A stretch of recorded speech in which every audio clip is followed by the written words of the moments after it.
Alright, we have an experiment going on here. We're gonna put Mando by a ball python to see what he does. Oh goodness. This isn't gonna end well. His biggest thing is the claws. He got me yesterday, even though I had the gloves on, he still got me. He didn't mean to. We walked him outside in his leash yesterday. He liked it for a little bit, and then he was like, okay, I'm done. He was panting. It's hot. Snake. Snake. Snake versus iguana. Watch his eyes dilate in and out. The pupils, oh my god, no. You see them moving? You did just see it.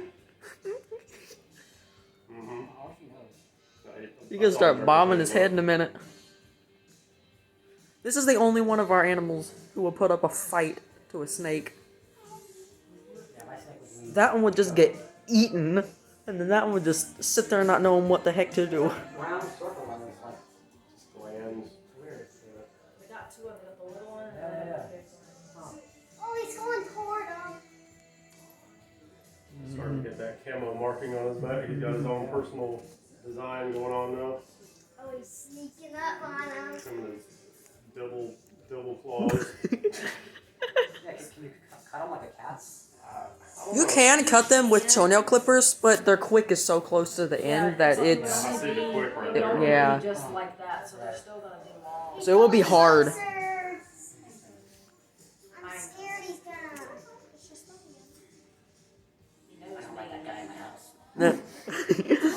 That's what he does. He shakes his little head like a dog. He's gonna get the closer.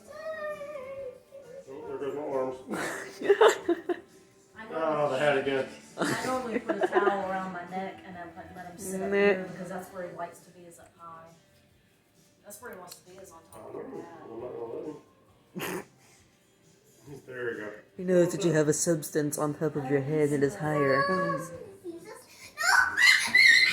See anything moving? But he doesn't care. It's like, if this thing ain't gonna mess with me, I'm not gonna mess with it. You finally got some sense into your brain. He's doing awesome. Can he go around And that snake just did nothing. Just get him out every day and stick him around where you're Oh my god. Mando, you're crazy, Mando.